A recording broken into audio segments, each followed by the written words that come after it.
So guys, we are going to make chocolate banana bread today. This is my recipe. I have two of them, but I'm going to use one. These are some of my ingredients. That's the banana, ripe banana. So I need to first, this process is called browning butter. So I'm just going to show you guys how to do it.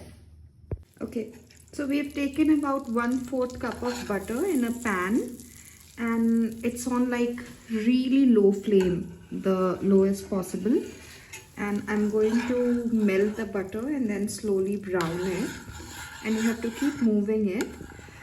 The reason we brown the butter is because it gives the butter like a nutty flavor. People who have made ghee at home will know what I'm talking about.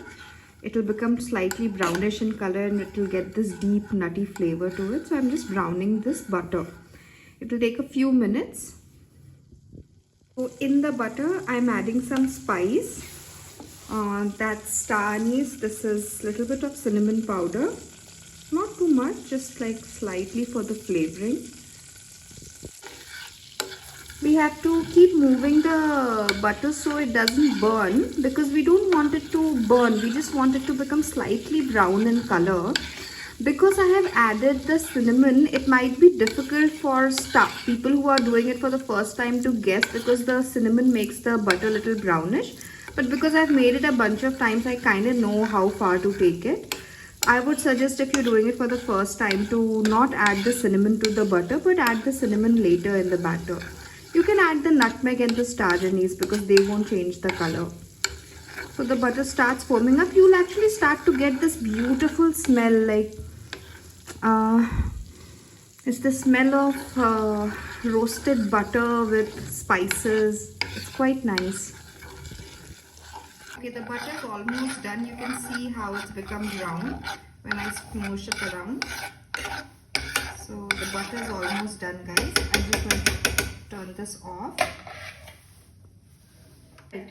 Guys, so I've transferred the butter into the can. You can see it's slightly brownish. I'm going to remove this one because it's done its work. Put it aside. Now, you have to be careful as to not add egg to hot butter, because it might cook the egg. So I'm going to start by adding sugar.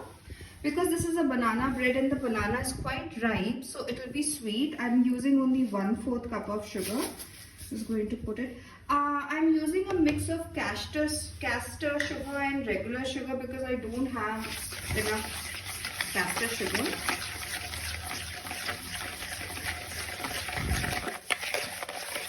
It smells heavenly, guys. It smells so good. I think the butter is sort of cooled, so I'm going to break egg into it. I'm making a small banana loaf, so I'm using a small egg. Okay, just one. Okay, I added the egg.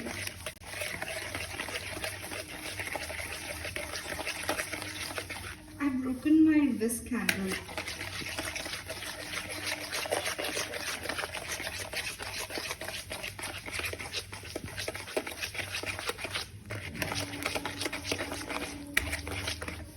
I'm going to add some vanilla extract, just like 1 teaspoon of it. You can add half, but I'm going to add 1.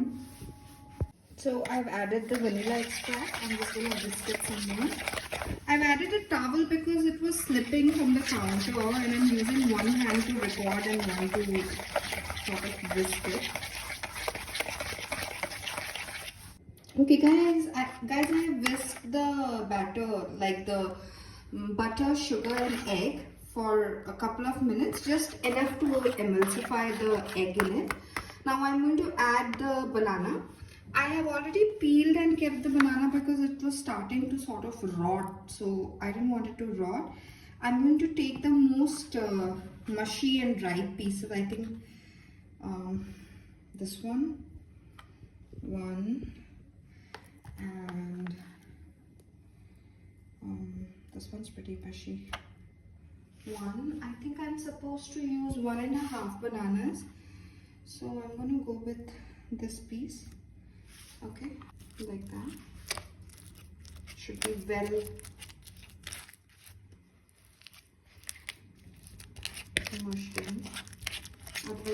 won't get the... And usually for cake recipes, a lot of sugar is used. But because this is a banana bread recipe now, and I'll be adding some chocolate also. Banana has its own sugar and it's ripe banana. Ripe banana is usually pretty sweet. It has a lot of fructose. So I'm using less sugar, like less added sugar. I'm going to rely on the banana and the chocolate's sugar to sweeten the cake, and which would be pretty nice, I think. There are no large chunks. I've mostly mushed it. Usually people mush it in advance and keep it. I didn't do it. It's okay. I'm using 1 cup of self-rising flour. I'm just going to sift it. That's the flour I've sifted in. I'm going to use some baking powder. If you're going to use baking soda, you will have to add some yogurt to your recipe, because otherwise the baking soda won't work. I need about half teaspoon of baking powder. So, and I'm just adding that in here. Just a hint more. Yeah. And I need to add some salt. Although I have used salted butter, Amul salted butter, I still like to add some salt to my baked dishes always. So give it a good mix. Okay. So here's my wet ingredient bowl. Here's my dry ingredient bowl. I'm not going to take the whole thing, maybe the half of it, and I'm going to fold in. Okay, now folding in is done like this.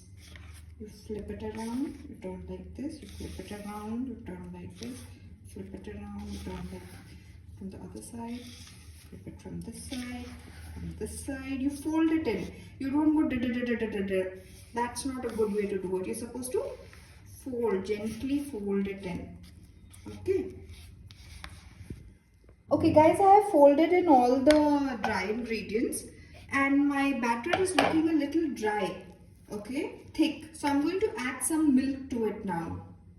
So to make the batter a little bit more liquidy and less thick, I've added, like, this is a tablespoon. I've added 2 tablespoons of milk to the batter. Okay, so the milk has been added in. The batter feels a little more softer. If you wish, you can add some more milk, but I think I'm good. I don't want to add too much. So guys, now we are going to add the chocolates. I had little bit of walnut left from earlier in my fridge, so I'm just going to add that, and some chocolate chips. I'm thinking that the chocolate chunk and walnut I'll add to the batter, and the chocolate chip I'll sprinkle on top. So let's see how that turns out. Alright. Okay, so the walnut and the chocolate chunks have been added. I'm just going to mix it up. Everything has been mixed. Now I'm going to prepare the pan.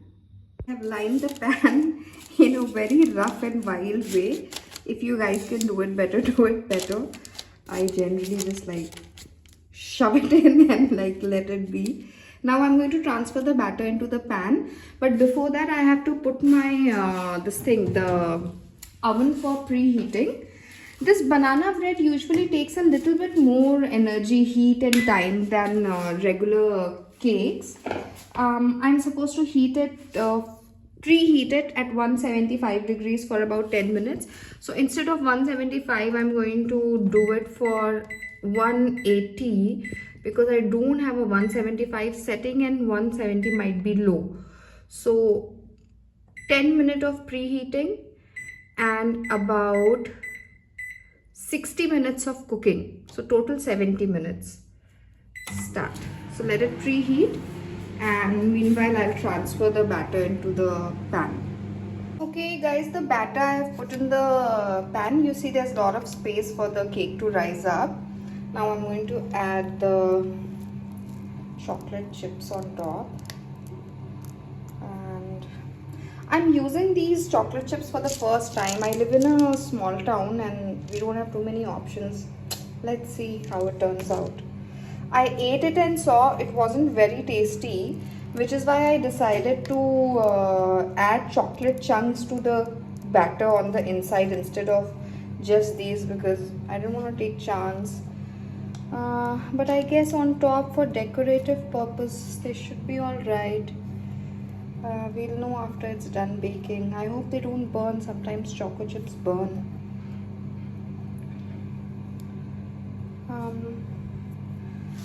One of the recipes said that I can sprinkle some sugar on top to give it that extra sweetness, but I'm going to avoid it. I don't want to make it too sweet, you know. So yeah, it's ready for baking. My oven is preheating, another 5 minutes. So guys, I'm going to put my batter in the oven. You can see it's 60 minutes. That's the bake time, and we put it at 180 degrees.